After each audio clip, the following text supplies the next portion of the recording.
So, answer lang natin itong math mode activity number 2, part 1, mathematical language and symbol, an introduction, and yung variables. So video, reference natin video 5 at saka video 6. So, question number 1, what are the 3 main characteristics of the language of mathematics? Answer natin dahil dyan, dapat precision, conciseness, and power. Precise, concise, and power. So, pwede rin yung tatlong yun. So, number 1, precision, conciseness,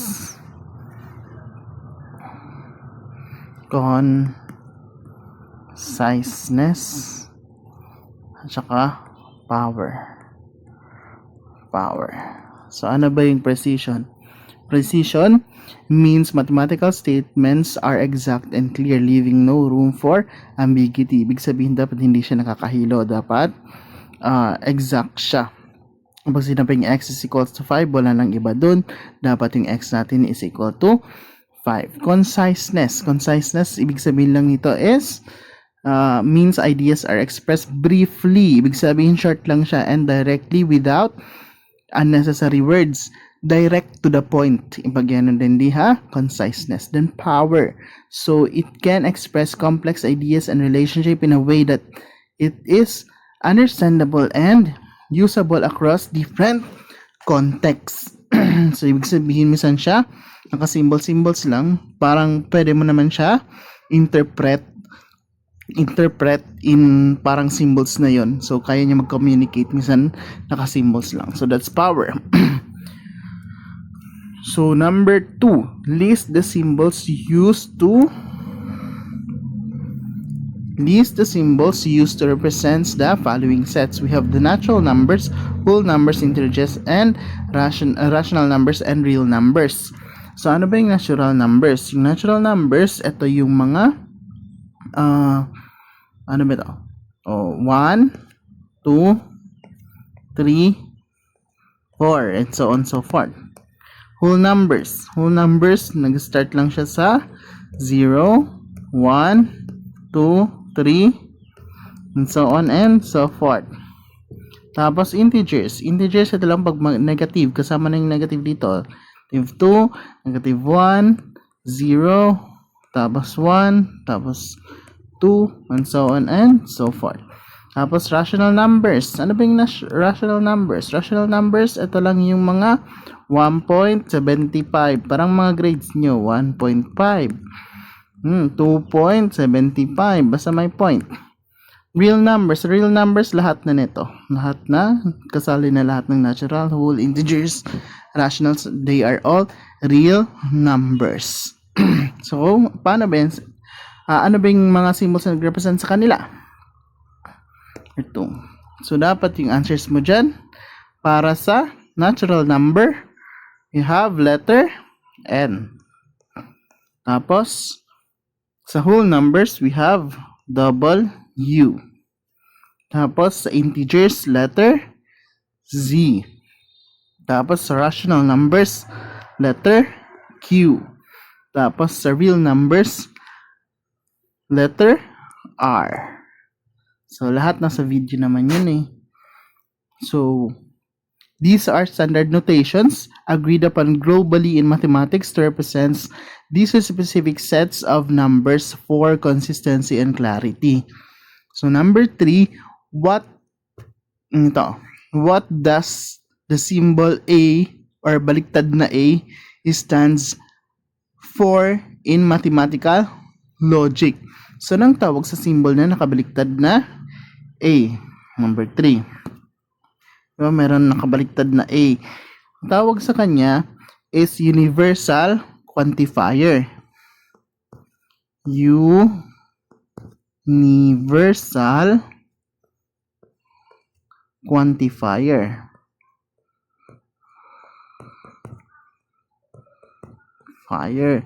Ibig sabihin ng nakabaliktad na A, it means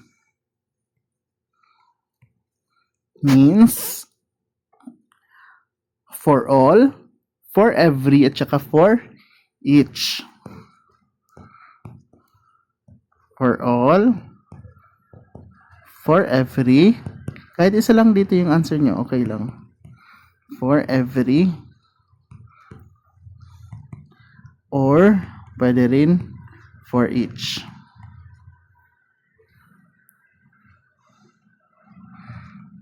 Each, yan. Number 4. What does, ito naman, kanina baliktad na A. Tapos ito, what does the symbol, itong baliktad na E, mean? So, ano ba yung symbol na yan? Ang tawag naman sa baliktad na E is existential quantifier.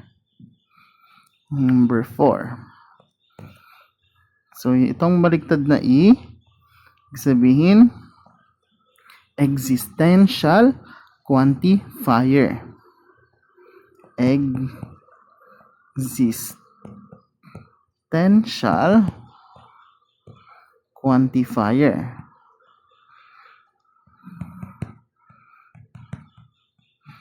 Quantifier.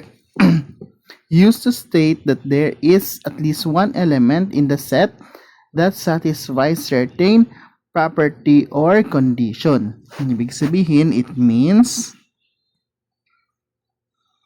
lang ito. Quantifier means there exists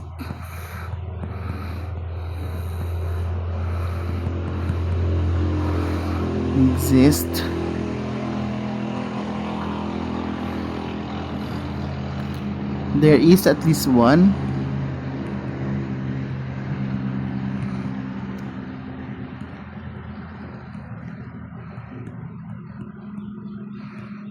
or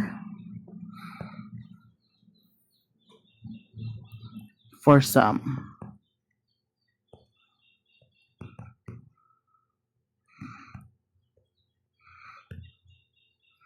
So, yun. Ito yung 4. Now, para naman sa number 5, teka lang, palitin lang natin. Marang hindi masyadong kasya. So, ano ba to? Wala na yun.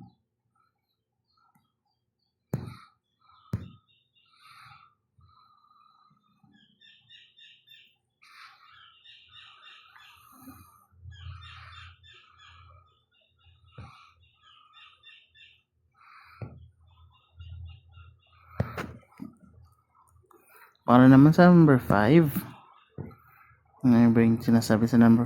Write down the mathematical symbol for is not equal, intersection, at saka union. So, sa number 5, write down yung mathematical symbols para sa is not equal. Ano yung is not equal? Hindi lang naman. Is not equal. Ganito yung symbol. Now, next, intersection. Pag sinabing intersection, yung na nakabaliktad. Yan, intersection. Pag sinabing union naman, union na nga. Yun na taas. Yung answer sa number 5. Not equal. Itong not equal na to is used to show two quantities or values are different. Ibig sabihin, yung x is not equal to y. Ibig sabihin, kahit anong gawin mo, hindi sila pareho. Tapos, ito naman, intersection, represents the set elements that belong to both of two given sets. Ibig sabihin, kung sa set A meron siyang 2, sa set B meron din siyang 2. Diba? Tapos sa union, represents the set elements that belong to at least one of the two given sets. For example, meron si set A na 1, 2, 3, si set B na 3, 4, 5. So yung 3 doon, yun yung union. At least one, merong magkapareho sa dalawang set.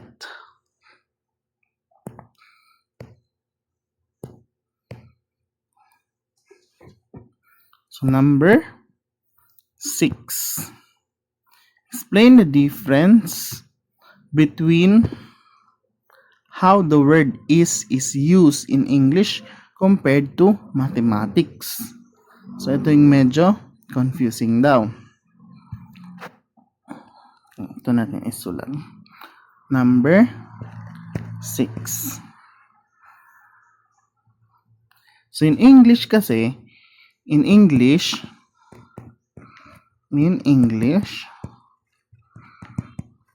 so, ginagamit daw natin yung word na is, diba?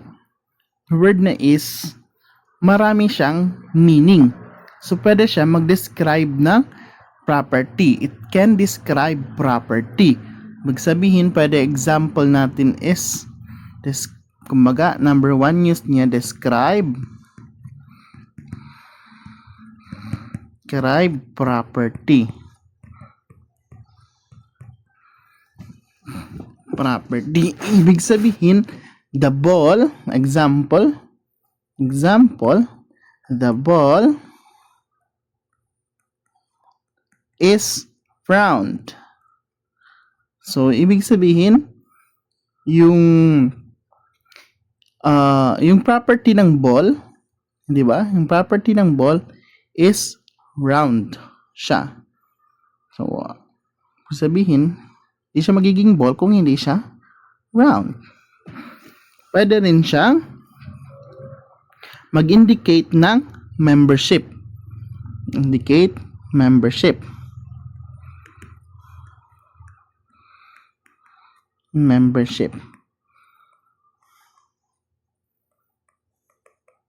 Example. She is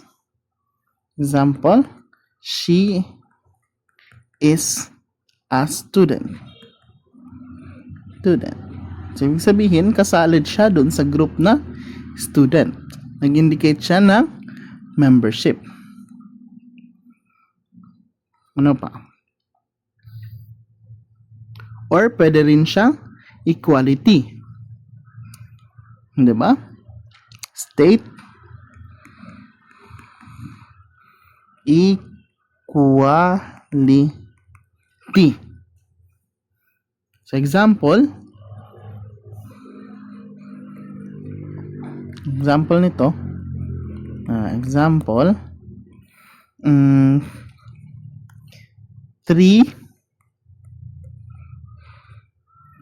plus 2 is 5. So, lahat niyan merong is. So, equality. So, ibig sabihin, 3 plus 2, pag in-add mo yung 3 at 2 is equal to 5. So, lahat sila merong is. So, dyan ginagamit ngayon sa English. Sa mathematics naman, in mathematics, is usually used in very specific way, most commonly to mean equality. Ibig sabihin, equal, or state that an object belongs to a set. It does not have the broad range of meaning it has in everyday language to avoid confusions and maintain precision. So, di ba, isa sa mga property sa mathematics is precision. So, nag-represents lang siya in mathematics.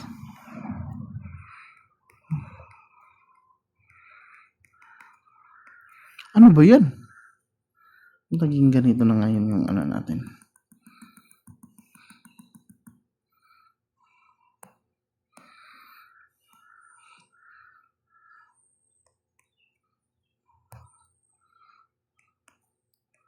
In mathematics,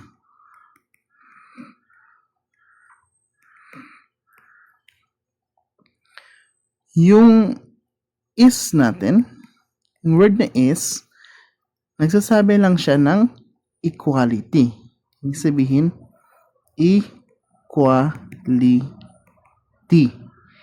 Or, pwede lang siyang sinasabi niya na state lang siya, nag-state lang siya that something belongs to a set. An object belongs to a set. Ibig sabihin,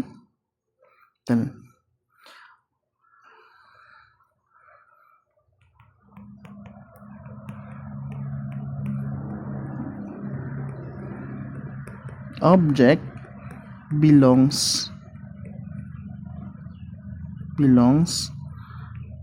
to a set. So, ito lang. Siyempre, hindi siya maraming meaning kasi nga para maiwasan natin yung confusion. So, yun yung pagkakaiba niya sa English at saka sa mathematics. Now for number 7. Number 7. Dali lang yung number 7. Number 7. Ano daw yung what is the meaning of the symbol? Ito. Parang nakahiga na 8. Familiar na kayo sa lahat. Ibig sabihin, ano to? It represents infinity. Represents infinity.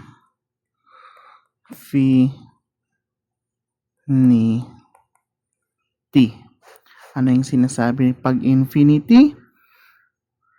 A concept describing something without bound. Ibig sabihin, wala siyang limit, wala siyang end. Represents infinity. No bound, no limit, no end.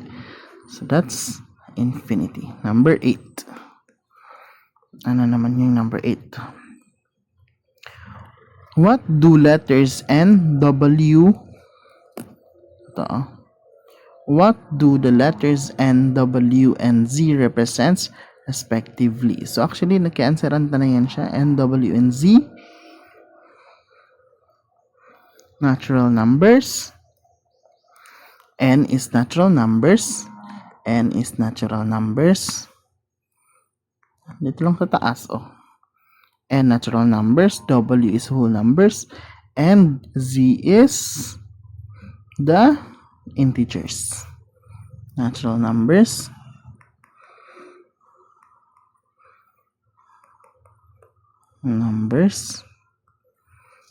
W is whole numbers,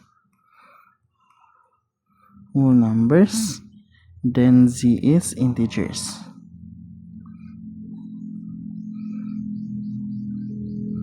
Z is integers.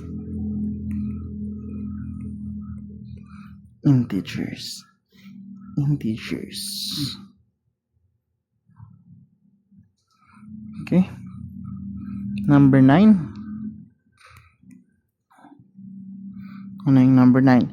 Define what is variable. So, ano ba yung variable na sinasabi natin? A variable, usually a letter. Minsan siya bukon siwo. Ay, kahit hindi pareho masyado yung answer natin, basta yung thought, pareho lang. Variable is a symbol.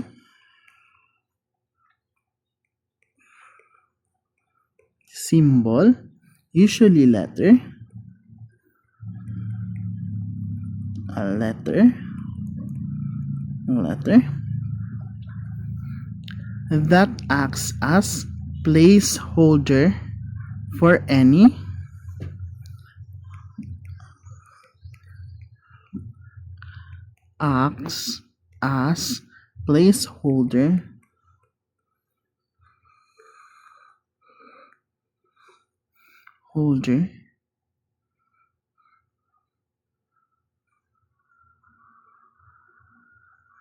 for any member of a specific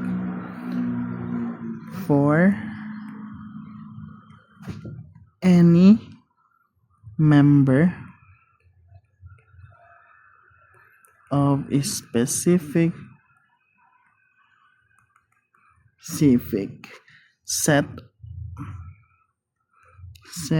or range of values.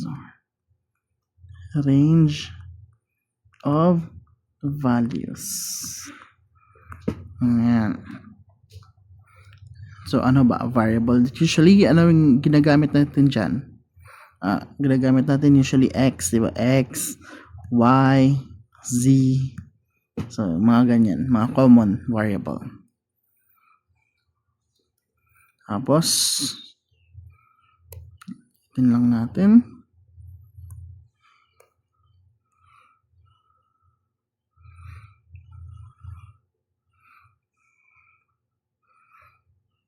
Para magkasya.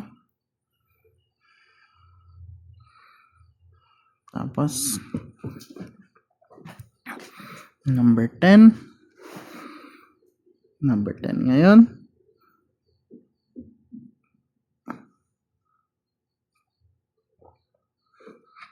Number 10.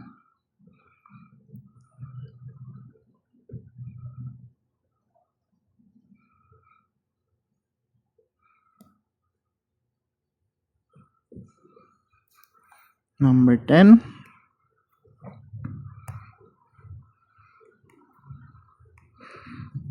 Number 10. Translate the following sentence into mathematical form using variable. There is a number with property that doubling it, and adding 3 gives the same result as squaring it. Madali lang. So, ibig sabihin, ano yung answer mo dyan? Translate lang natin itong statement. Gawin lang natin siyang variables. So, doubling it, let's say, gamitin natin x. Doubling it, ibig sabihin, times mo lang siya by 2. Doubling it and adding 3, so mag-plus daw kita 3, gives the same, pag sinabi, gives the same, kasi pag sinabing same, equal yan. Result as squaring it. Ibig sabihin, i-square mo lang yung it, yung number. Ayun.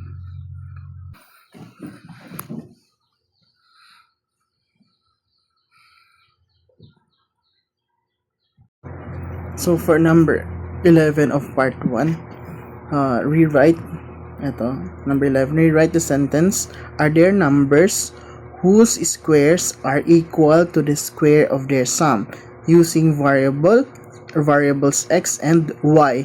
So, ibig sabihin, gagamit tayo ng x and y dito para ma-represent. So, ma-represent yung itong statement. Itong statement na yan. So, ang answer dito, it should be number 11. Red gamitin na. Wala. Okay lang. Black na. So, there exist. Ito muna. Ibig sabihin, meron daw x and y numbers. There exist numbers x and y such that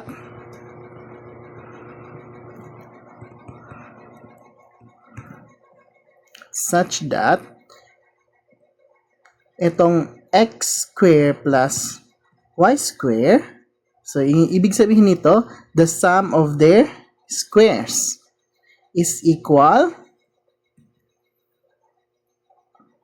ito, x plus y square.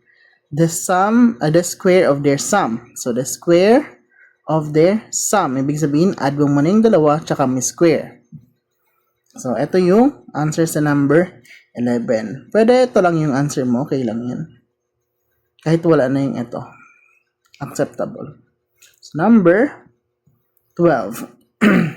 So, number 12 naman, yung problem natin is write the statement, given any real number, its square is non-negative using variable x naman.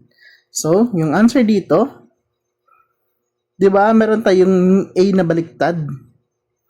Ayan. A na baliktad. Ito. Tapos, lagyan mo yan ng x, meaning x variables. Tapos, yung lahat daw element ng real numbers. So, ibig sabihin, for all real numbers. Meaning nito, for all real numbers.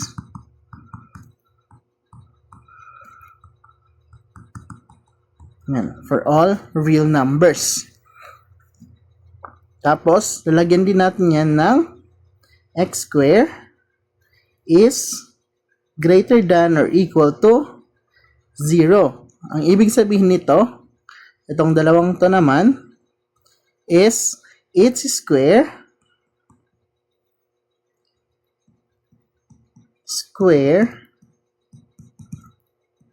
is greater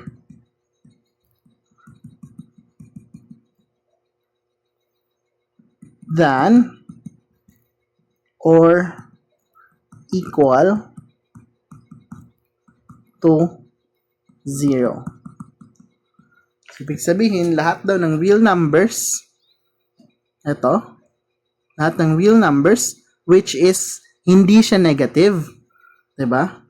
Kapag in-square mo yun, yung answer is just equal or greater than or equal to 0. For example, yung 2. Kung x natin is 2, di ba? Kung x natin is 2, pag in-square natin to, 2 square, magiging 2 times 2, you get 4. So, this is positive number. So, yun yung sinasabi dito sa number 12. Lahat daw ng positive from 1, kapag in-square mo yan, 1 pa rin naman, o positive pa rin. Kung 3, pag in-square natin yan, this is 9. So, positive siya lahat. So, ito yun yung sinasabi sa number 12. Now, for number 13. Ang haba naman ito. Define a universal statement and give one example. So, ano ba yung universal statement? It is a mathematical statement.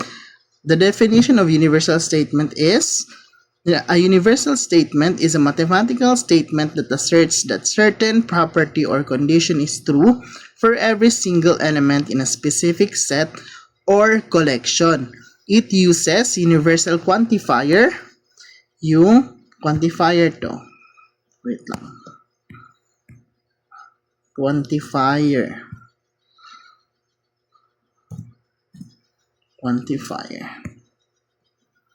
So, yung baliktad na A. Ito. Yan. Ginagamit niya itong universal quantifier. Example, all even numbers are divisible by 2. Diba? Universal number, if x is even, then it is divided by into the x.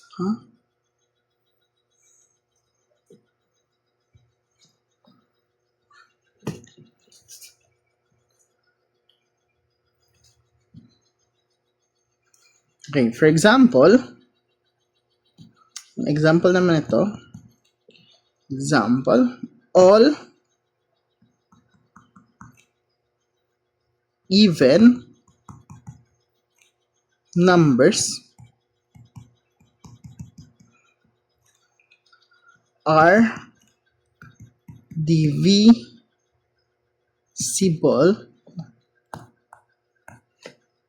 divisible by 2. So, ito yung example. Pwede itong example natin. So, lahat daw ng even numbers. Ano ba yung even numbers? 2, 4, 6, 8, 10, and so on and so forth. So, diba yung 2 divisible by 2? 2 divided by 2 is 1. Pwede mo siya divide. Yung 4, pwede mo naman siya divide by 2. So, itong 6, pwede mo siya divide by 2. Itong 8, pwede mo siya divide by 2. Ito namang 10, pwede mo siya divide by 2. So, number 14, the definition of a conditional statement is this. A conditional statement is a statement of the form if P, then Q. Diba? If and then. Yun yung sa video. Where P is the hypothesis and Q is the conclusion. It means that whenever P is true, Q must also be true. So, parang, pag sinulat natin, if P is like this, then parang Q is like that. Okay? So, example.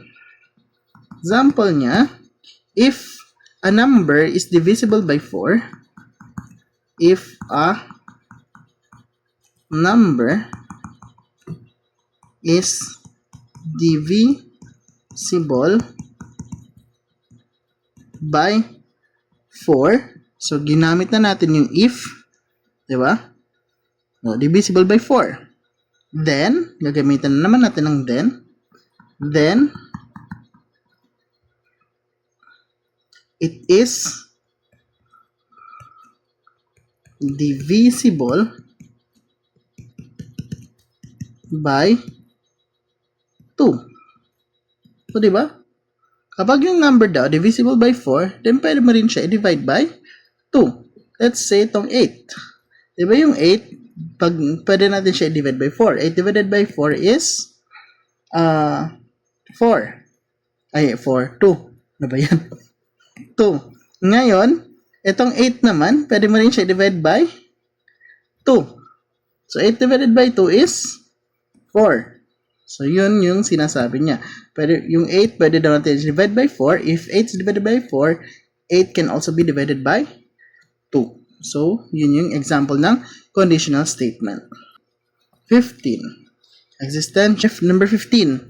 The definition of existential statement is, an existential statement is a mathematical statement that asserts that there is at least one element in a set that satisfies a specific property condition. It uses an existential quantifier. Paano ba yung existential quantifier? Yung ganito, ibig sabihin, meron at least one. Na example niya. There exists a prime number that is even. There exists a prime number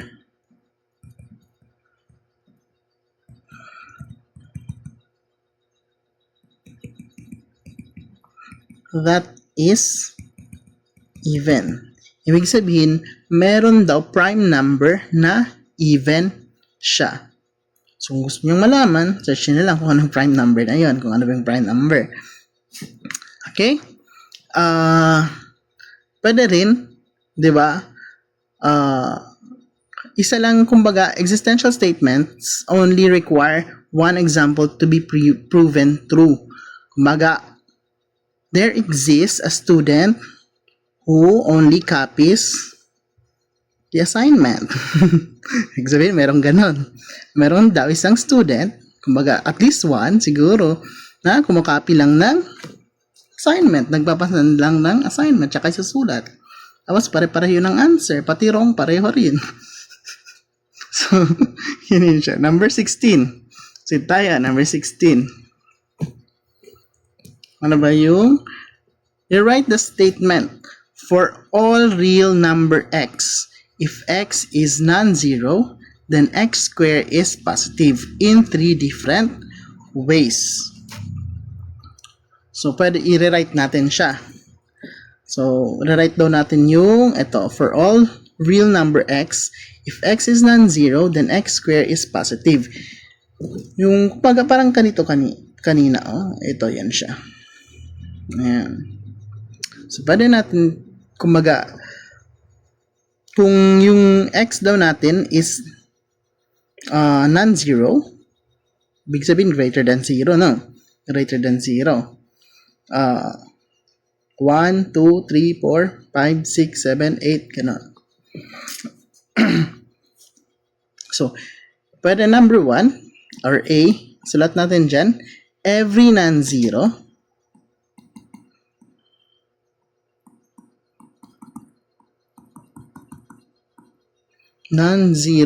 real number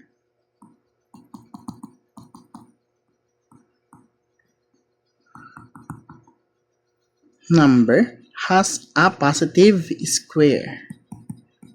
Has a positive square. Diba? Diba? Pwede din.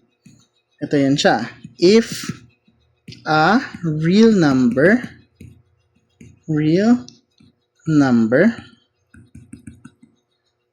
is not 0, then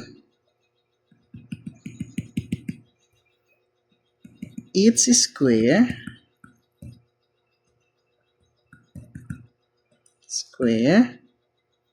is positive. C.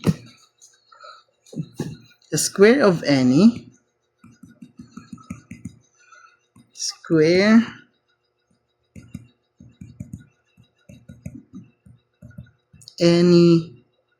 real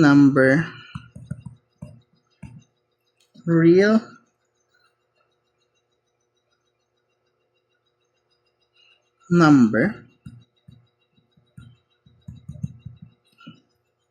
is positive, provided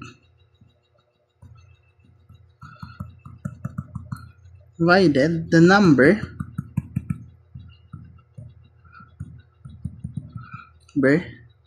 is not zero. So, itong tatlong to, tatlong yan, kapag inintindi lang natin, pare-pareho lang sila ng thought. Kumbaga, kahit ano daw, yung number nitong x na to, as long as hindi siya 0, not equal to 0, diba? Ibig sabihin, greater than 0, that's 1, 2, 3, 4, 5, kahit negative pa, negative 1, negative 2, negative 3, ganun. Kapag in-square natin siya, lahat ng answer is positive. Number 17. So, number 17. Fill in the blanks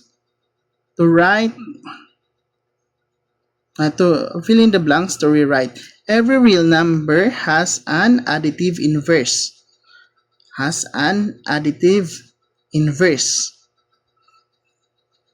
So, all real numbers has an additive inverse. Salat mo lang. All real numbers have an additive inverse. Pwede dito na lang natin answer yung numbers natin. Hindi na, okay lang. Ito na lang, 17 na lang. Fill in the blanks. All real numbers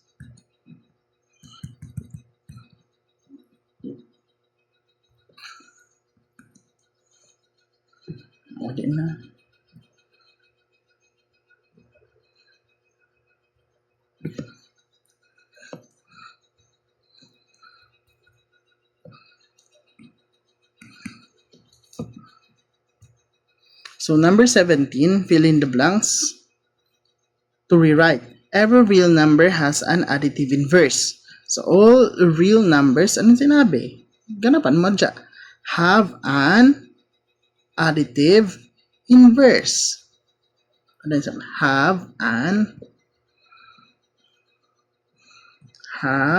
First answer, have an additive inverse.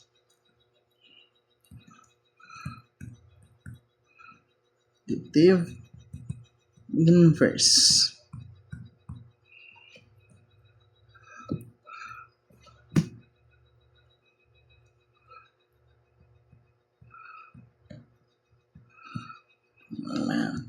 Tapos yung sa isa, for all real numbers, there is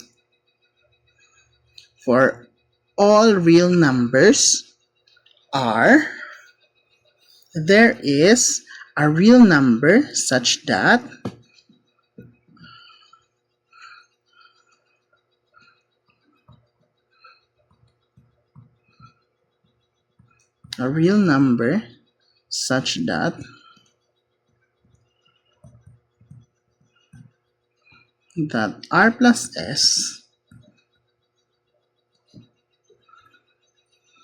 r plus s is equal to 0.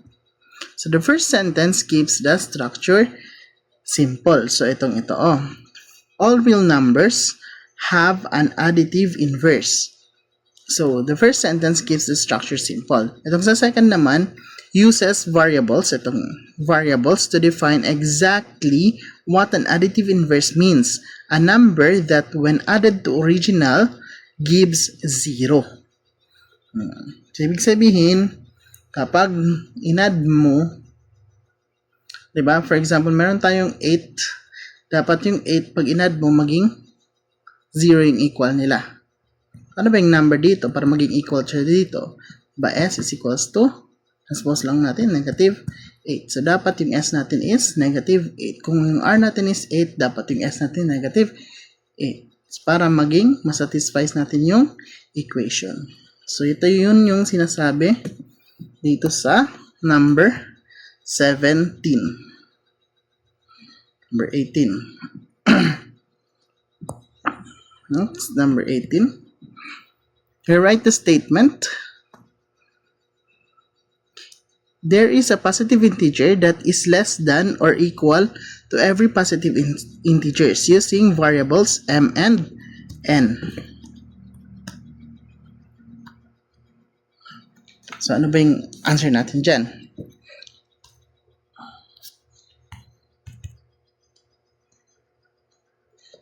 Answer mo dyan, sabihin, meron daw kahit isa, di ba? So, using m and n. M,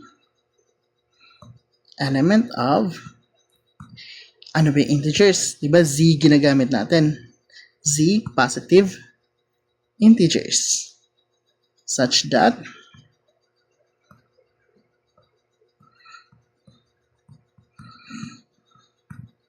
meron daw positive integers such that ba lahat ng number ng n na positive integer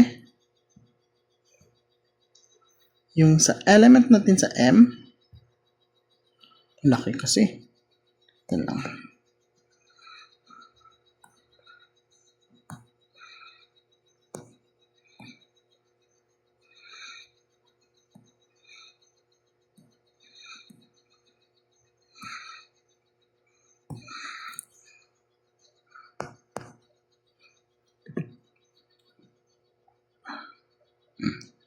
M is less than or equal to n. So, ito, meaning, there exists a positive integer m. Meron daw positive integer m for ito naman, such that for every positive integer ng n, m is less than or equal to n. So, yun yung sinasabi sa number 18. Tapos, 19.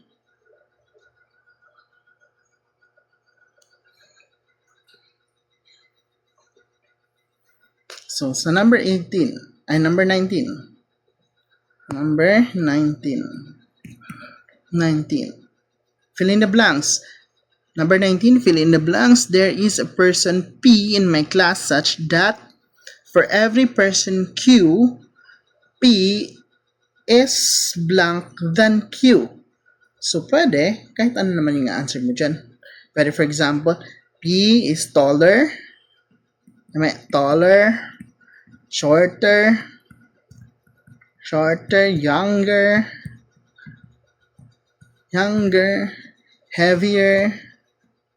heavier, pabigat, ano ba yan?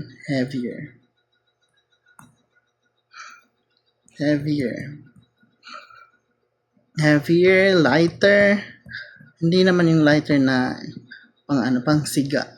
Smarter, mas bright daw, friendlier, and whatsoever.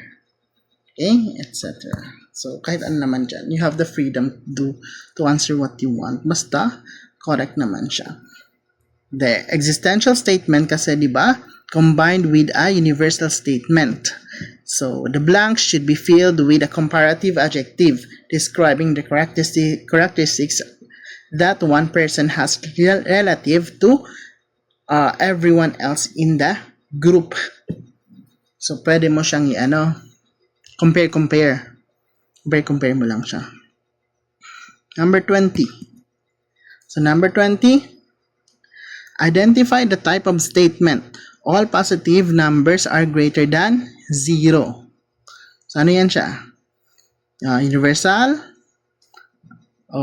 conditional, existential statement. Ano yan siya? This is a universal. Itong number 20 natin kasi meron siyang all. So, yun yung keyword natin pag universal statement. So, this one should be answered universal statement. So, yan yung mga answer natin dapat sa part 1.